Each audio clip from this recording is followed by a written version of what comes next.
வணக்கம் நண்பர்களே, நான் உங்கள் பாலாஜி அலைஸ் பவிஷ்யமார் குரு வணக்கத்துடன் இன்றைக்கி டாபிக் உள்ள போவோம். இன்றைக்கி நம்ம பார்க்க போகிற டாப்பிக்கும் ரொம்ப ஒரு இன்ட்ரெஸ்டிங்கான டாபிக். அதே சமயத்தில் கொஞ்சம் திரியை தூண்டி விடுற மாதிரியான ஒரு கான்ட்ரவர்ஷியல் டாப்பிக்காக ஒரு சில பேருக்கு தோணலாம். புரியுதுங்களா? எதை பற்றின டாபிக்? லக்னத்தை மட்டுமே மையமாக வைத்து ஒரு விஷயத்தை சொல்கிறது கரெக்டா?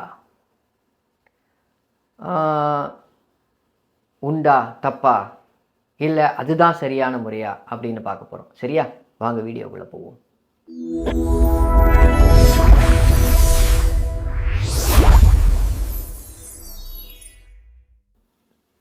சரி, இப்போது பேசிக்காகவே ஒரு ஜாதகம்னு எடுத்தால் கிழக்கு அடிவானில் எந்த சூரியன் உதயமாகும் நேரம் அந்த அமைப்பை வச்சு தான் லக்னத்தை நிர்ணயம் செய்வார்கள்.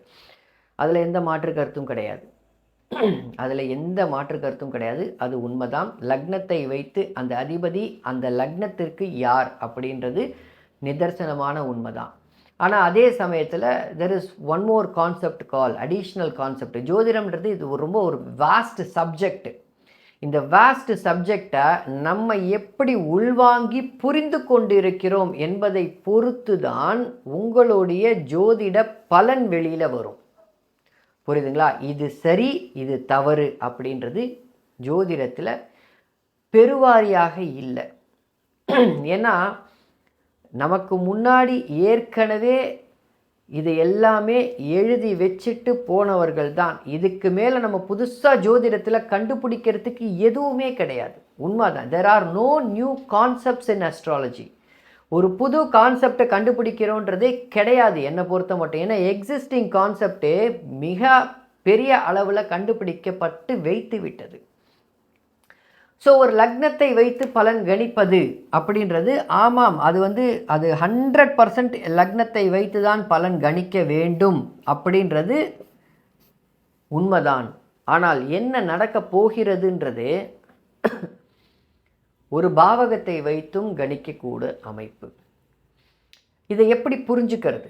நான் சொல்கிறத ஏன்னா சில பேருக்கு என்னென்னா நான் சொல்கிற இந்த கான்செப்ட் எல்லாம் தவறோ அப்படின்னு ஒரு சில தவறு, நீங்கள் வழி தவறி போகிறீங்க, இல்லை பின்னாடி உங்களுக்கு கஷ்டம் வரும். இல்லை, நீங்கள் புரிஞ்சு வச்சிட்ருக்கிற விதம் தான் தவறே தவிர எனக்கு தவறாக தெரியவில்லை. ஏன் தவறாக தெரியவில்லை? என்னால் பலன் எடுக்க முடியுது. வந்த உடனே நெத்தி போட்டில் அடிக்கிற மாதிரி இதுதான் உங்கள் பிரச்சனை, உங்களுக்கு இது ப்ராப்ளமா அப்படின்னு கேட்டால் ஆமாம் என்ற வார்த்தை வருகிறதே. ஆமாம் சார் இதான் ப்ராப்ளம், இதுக்கு தானே வந்திருக்கீங்க. ஆமாம் சார் இதான் ப்ராப்ளம், இதுக்கு தான் வந்திருக்கேன் அப்படின்னு சொல்லும் பொழுது கரெக்டாக வருதே. ஏன்னா நானுமே எப்படி சொல்கிறேன்னா, ஒரு ஜோதிடர்கிட்ட ஒரு ஜாதகத்தை நீங்கள் கொடுத்தீங்கன்னா ஜிப் யுவர் மவுத், திறக்காதீங்க. Let allow the astrologer to talk. அந்த ஜோதிடரை ஒரு 5 நிமிடம் பேச விடுங்கள். வந்த உடனே எல்லாத்தையும் கொடுத்துட்டு ஆமாம் நீங்கள் சொன்ன மாதிரி தான் இருக்குது, இந்த மாதிரி தான் இருக்குது, அந்த மாதிரி தான் இருக்குது, இந்த கிரகம் இங்கே தான் இருக்குது, அந்த கிரகம் அங்கே தான் இருக்குது, நீங்கள் சொன்ன மாதிரி தான் எல்லாம் நடக்குதுன்னு சொன்னால் அந்த ஜோதிடருக்கு வேலை இல்லை. காசை போட்டுக்கிட்டு வேறு வேலை இல்லை பலன் சொல்கிறதுக்கு. உங்களுக்கே ஜோதிடம் தெரியும், நீங்கள் இப்படி தான் அப்படின்னு முடிச்சுடுவோம். ஆனால் அது அப்படி கிடையாது. ஒரு சில அடிப்படைகள் சொல்கிறேன். மேஷ லக்னம், ஒரு உதாரணத்திற்கு மேஷ லக்னம், செவ்வாய் இங்கேயே இருக்காருன்னு வச்சுப்போம். மேஷ லக்னத்திற்கு 5ஆம் இடத்தில் செவ்வாய் இருப்பது மிக சிறப்பான விஷயம். அதில் எந்த மாற்று கருத்தும் இல்லை. இல்லை, இங்கே இருக்கிறத விட இங்கே போட்டுறேன். மேஷ லக்னத்திற்கு செவ்வாய் இந்த இடத்தில் இருப்பது மிக சிறப்பான விஷயம். எதனால் சிறப்பான விஷயம்? லக்னாதிபதி திரிகோணத்தில் அமர்ந்திருக்கார்ன்றது ஒரு சிறப்பான விஷயம். புரியுதுங்களா? அதில் எந்த மாற்று கருத்தும் கிடையாது. அதே போல் லக்னத்திற்கு திரிகோணத்தில் 9ல் அமர்ந்திருக்கக்கூடிய அந்த லக்னாதிபதி இயற்கை பாபரா, இயற்கை சுபரா, லக்ன சுபரா, லக்ன பாபரான்ற ஒரு கான்செப்டும் இருக்குது. புரியும்னு நினைக்கிறேன். ஒரு கான்செப்டும் இருக்குது. அதன் அடிப்படையில் இவர் லக்ன சுபராகவே பெருவாரியான இடத்தில் பார்க்கிறோம். 8ஆம் வீட்டுக்கும் ஆதிபத்தியத்தை கொண்டதினால், நல்லா புரிஞ்சுக்கோங்க, 8ஆம் வீட்டு ஆதிபத்தியம் அவருமே கொண்டதினால் அவர் 8க்கு 2 லக்னத்திற்கு 9 இருப்பது அத்தகைய சிறப்பில்லை அப்படின்ற இன்னொரு கான்செப்டும் அதுக்குள்ளேயே மழுங்கி கிடக்கு. அதுதான் இந்த கான்செப்ட் தான் பேர் என்னன்னா பாவத் டு பாவத் அப்படின்ற கான்செப்ட். அப்படின்னா ஒரு பாவகத்திற்கு அந்த கிரகம் எங்கே இருக்கு அப்படின்றது. அதே இந்த இடத்தில் இருக்கக்கூடிய செவ்வாய் இங்கே இருந்ததுனால் தன் வீட்டுக்கு 12 மறையக்கூடிய செவ்வாய் அந்த 8ஆம் வீட்டு பலனை குறைத்து செய்வார் அப்படின்ற ஒரு கான்செப்டும் இருக்கு. இதுக்கு பேர் பாவத்து பாவக கான்செப்ட். இது ரொம்ப ரொம்ப முக்கியமான கான்செப்ட். ஸோ அந்த கான்செப்டும் இருக்கு. இந்த வீட்டில் அமரக்கூடிய செவ்வாய், நல்லா புரிஞ்சுக்கோங்க, இந்த வீட்டில் அமரக்கூடிய செவ்வாய் 3ஆம் வீட்டுக்கு அவர் எப்படி செயல்படுகிறார்ன்றதும் ஒரு கான்செப்ட். இதுவும் பாவத் டு பாவத் கான்செப்ட் தான். இது மூல புஸ்தகத்தில் உள்ளது, இருக்கு, போய் தேடினா கிடைக்கும். அதாவது என்னன்னா இந்த பாவத் டு பாவத் கான்செப்ட்லேயே இது எல்லாமே உள்ள புதைந்து இருக்கக்கூடிய ஒரு சில ரெஃபரன்சஸ். அதனால் இவர் லக்னத்திற்கு லக்னாதிபதி இல்லைன்னு ஆயிடாது. நான் சொல்கிறது புரியுதுங்களா? ஆயிடாது. ஏன் ஆயிடாது? பெருவாரியான சமயத்தில் நம்ம பலன் சொல்லும்பொழுது அந்த இடத்துல தவறுகள் வருவது இல்லை. இந்த கான்செப்டை வச்சு சொல்லும்போது வருவது இல்லை. எப்பைக்கு அந்த கான்செப்டை வச்சு சொல்லும்போது நமக்கு அந்த பலன் தவறாக வருவதில்லையோ சரியாக வருகிறதோ அந்த நிமிஷமே ஒரு சரியான பாதைக்குள் நம்ம போகிறோன்றது அங்கே ஊர்ஜிதமாகுது. ஏன் ஊர்ஜிதமாகுது?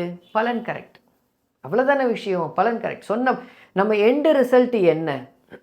ஒரு ஜோதிடர்கிட்ட ஒரு ஜாதகத்தை காமிக்கிறோம், அந்த ஜோதிடர் பலன் சரியாக சொல்கிறாரா இல்லையான்றது தானே எண்டு ரிசல்ட்டு.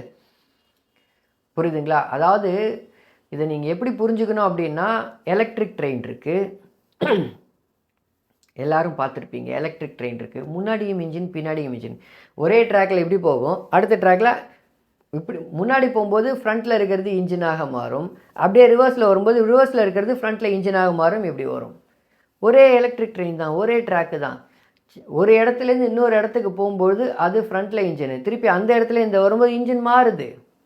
ஒரு பக்கத்துலேருந்து இன்னொரு பக்கம் மாற்றம் உருவாகுது, மாறுது. So there is nothing called wrong in astrology. புரிஞ்சுக்கங்க. இதை எவ்வளவு தூரத்துக்கு நீங்கள் புரிஞ்சுக்கிறீங்கன்றது தான் இங்கே இருக்கக்கூடிய விஷயம். பாவத் டு பாவ கான்செப்ட் அப்படின்றது ஒரு சரியான கான்செப்டாகவே உள்ளது, அதில் எந்த மாற்று கருத்தும் இல்லை.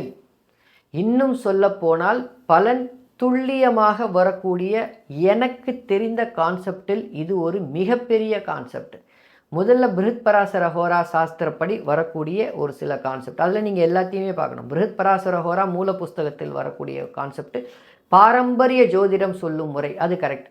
அதே மாதிரி இதுவும் கான்செப்ட் தான், இதுவும் பாரம்பரிய ஜோதிடம் தான். அதாவது ஒரு சின்ன கேள்வி கேட்குறேன், நான் நிறைய இடத்தில் நிறைய பேருக்கு நான் பலன் சொன்ன அமைப்புகளில் இந்த கான்செப்ட், ஒரு ஜாதகத்தை வச்சுட்டு அப்பாவுக்கு சொல்ல முடியாதா அம்மாவுக்கு சொல்ல முடியாதா? தாராளமாக சொல்லலாம், 100% சொல்லலாம், அதில் எந்த மாற்று கருத்தும் கிடையாது, சொல்லலாம். இந்த கான்செப்டை வச்சு சொல்லியிருக்கேன், அதுக்கு சான்றிதழ் நிறைய என்னுடைய வாடிக்கையாளர்கள். சொல்ல முடியாது, இந்த வீடியோக்கு கீழே கமெண்ட் போட்டாலும் ஆமாம் நான் போனேன் சொன்னார்னு கமெண்ட் போட்டாலும் ஆச்சரியப்படுறதுக்கு இல்லை. சில சமயத்தில் தவறுமா? ஆமாம் தவறு வரும். எல்லாருமே யாரும் நம்ம பரமசிவன் பார்வதிக்கு நடுவில் சைட் ப்ளீஸ்ன்னு சொல்லி உட்கார்ற ஆள் கிடையாது. தவறு இருந்தால் தவறு இருக்குன்னு ஒத்துக்கிறதுல எனக்கு தெரிஞ்ச எந்த தப்பும் கிடையாது. ஆனால் அதுக்குன்னு கான்செப்ட் தவறாயிடாது. நான் லக்னத்தை மாற்றுறது கிடையாது. அது என்ன லக்னமோ அந்த லக்னத்துக்கு பலன் சொல்லுவேன். என் தவறு தவறாக இருந்து என்னுடைய பலன் தவறாக இருக்கும்போது நான் ஏதாவது தவறு பண்ணிட்டேனான்னு பார்ப்பேன். நல்லா புரிஞ்சுக்கோங்க, நான் ஏதாவது தவறு பண்ணிட்டேனான்னு பார்ப்பேன். ஏன்னா கரை கண்டவர்கள் ஜோதிடத்தில் இங்கே யாரும் கிடையாது, 100% கிடையாது. ஒரு கிரகம் எப்படி செயல்படுது, எந்த வீட்டுக்கு செயல்படுது, எந்த மாதிரியாக செயல்படுது, லக்னத்திற்கு மட்டுமே தான் லக்னாதிபதி சொந்தக்காரரா? இல்லை. சில சமயம் லக்னாதிபதியே உங்களை கொல்லுவார்னு சொல்லியிருக்கேன். நான் கிவன் இட், நான் ப்ரூவ்ட் இட். லக்னாதிபதியே சில சமயத்தில் கொல்லுவார். புரிந்தவர்கள் பாக்கியசாலிகள், அவ்வளோதான் சொல்ல முடியும். ஸோ அப்போது ஒரு ஜாதகம் வருது, அந்த ஜாதகத்துக்கு ஒரு உதாரணத்துக்கு லக்னத்தின் பிரகாரம் தான் நடக்குமா? இல்லை. ஒரு ஜாதகம் வருது, அந்த ஜாதகத்துக்கு செவ்வாய் ஒரு ஏசகபசக்காக உட்காந்துட்டுருக்கார்.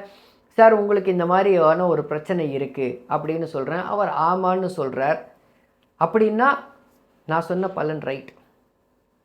அதுக்கப்புறம் இன்னும் ஒரு 2 பலன் சொல்கிறேன், அதுவும் ஆமான்னு சொல்லும்போது ஃபர்தராக நெயில் இந்த கஃபீன் அப்படின்ற மாதிரி எஸ் இட் இஸ் ரைட். அதன் பிறகு எதிர்காலத்துக்கு நான் ஒரு பலன் சொல்கிறேன். ஒரு 6 மாதம் 1 வருஷத்துக்குள்ளே சார் உங்களுக்கு இந்த மாதிரி நடக்கும்னு ஒரு பலன் சொல்கிறேன். அதுக்கப்புறமா வாடிக்கையாளர் போகிறார். திரும்பி வந்து ஒரு வருஷம் கழிச்சு சார் நீங்கள் சொன்ன மாதிரியே எனக்கு நடந்ததுன்னு, அப்போ தான் ஃபைனல் நெயில் இந்த கஃபீன் அடிச்சாச்சு. எஸ், பலன் சொல்கிறது கரெக்ட். நிறைய இடத்துல அதை நான் நிரூபிச்சிருக்கேன். 1 2 இல்லை, என்னுடைய வாடிக்கையாளர்களுக்கு தெரியும், திரும்பி வரக்கூடிய வாடிக்கையாளர்களுக்கு தெரியும். 2022 பிற்பகுதி இல்லை 23 என்னிடம் வந்து ஜோதிடம் நிறைய பேர் பார்த்தாங்க. அதில் இப்போ சமீபத்தில் வந்த ஒரு அமைப்புகள், சமீபத்தில் காதல் அமைப்புகள் வரும், லிவிங் டுகெதர் அந்த மாதிரி இருக்கக்கூடிய அமைப்புகள் வரும், உஷாராக இருக்கக்கூடிய காலகட்டங்கள் உங்கள் பையனுக்குன்னு சொன்ன ஜாதகருக்கு அந்த சமயத்தில் அந்த மாதிரி என் பையன் கிடையாதுன்னு சொன்னவங்கெல்லாம் 2025 வந்து சார் நீங்கள் சொன்ன மாதிரியே ஆமாம் சார் எங்களுக்கே தெரியாது, வீட்டுக்கே தெரியாமல் லிவிங் டுகெதரில் இருந்திருக்கான் சார், இப்போ தான் சார் தெரியுது, இமெயிலெல்லாம் எடுத்து பார்க்குறோம், ரூம் புக்கிங் எல்லாம் இருக்குது சார் அப்படின்னு சொல்லும் பொழுது ஜோதிடத்தை நீங்கள் நம்பி தான் ஆகணும். அந்த ஜோதிடர் சரியாக பலன் சொல்லியிருக்காருன்றதை நம்பி தான் ஆகணும். நான் நம்ப மாட்டேன், அவர் லக்னத்தை வைத்து பலன் சொல்லவில்லை, அவர் பாவத்து பாவகத்தை வைத்து பலன் சொன்னார், அதனால் அது வந்து நான் நம்ப மாட்டேன் அப்படின்னு சொன்னால் அது அறிவீனம். அவ்வளவுதான், வேற எதுவும் கிடையாது, அறிவீனம். ஸோ தயவு செய்து லக்னத்தை வைத்து தான் பலன் சொல்ல முடியுமா, லக்னம் மட்டுமே தான் பிரதானமா அப்படின்னா சர்வ நிச்சயமாக இல்லை. லக்னம் மட்டுமே பிரதானம் கிடையாது என்பதை புரிந்து கொள்ளுங்கள். இந்த வீடியோ பிடிச்சிருந்துன்னா லைக் பண்ணுங்கள், சப்ஸ்கிரைப் பண்ணுங்கள், இன்னும் 10 பேருக்கு ஷேர் பண்ணுங்கள். ஷேர் பண்ண தான் உண்மையான கண்டென்ட்டு வெளியில் போகுன்றதை நல்லா புரிஞ்சுக்கோங்க. நீங்கள் பார்க்க தான் உண்மையான கண்டென்ட்டு வெளியில் போகும். அப்போது லக்னத்தை நம்ம ஒரு பலன் சொல்கிறோம், அந்த பலன் நடக்கலை. லக்னத்தை வைத்து ஒரு பலன் சொல்கிறோம், அந்த பலன் நடக்கலை, உங்கள் லக்னம் தப்பு அப்படின்னு லக்னத்தை மாற்றுவது சரியா? அது உங்களிடம் கேள்வியை விடுறேன். ஒரு ஜாதகத்தை 2 ஜோதிடர்கிட்ட தரீங்க. ஒரு ஜோதிடர் சார் நீங்கள் இந்த லக்னத்தில் இந்த நேரத்துக்கு நீங்கள் இந்த மாதிரி உங்கள் வாழ்க்கையில் இந்த சமயத்தில் ஒரு சம்பவம் நடந்திருக்கு அப்படின்றார், ஆமான்றார். அடுத்த சம்பவம் இப்படி இந்த மாதிரி இடத்துல இந்த மாதிரி ஒரு சில விஷயங்கள் நடந்திருக்குன்னா ஆமான்னு சொல்கிறாரு. மறுபடியும் இன்னொன்று வந்து ஃப்யூச்சரில் வந்து உங்களுக்கு இதெல்லாம் நடக்க போகுதுன்னு சொல்கிறாரு. நடந்த பிறகு ஆமாம் சார் நடந்துருச்சுன்னு சொல்கிறாரு. அதே ஜாதகத்தை இன்னொரு ஜோதிடர்கிட்ட கொடுக்குறாங்க, ஒரு பலன் சொல்கிறார், இல்லை சார் இந்த மாதிரி நடக்கலாம், இல்லை உங்கள் லக்னம் தப்பு, நீங்கள் 1 மணி நேரம் முன்னாடி பிறந்துட்டீங்க, இல்லை 10 நிமிஷம் 15 நிமிஷம் முன்னாடி பிறந்துட்டீங்க அப்படின்னு சொன்னால் அது சரியா அப்படின்றதை உங்களுடைய பார்வைக்கே விடுகிறேன், உங்களுடைய ஆராய்ந்து பார்க்கும் அறிவுக்கே விடுகிறேன். சரியா? அடுத்த பதிவில் பார்ப்போம். நன்றி நண்பர்களே.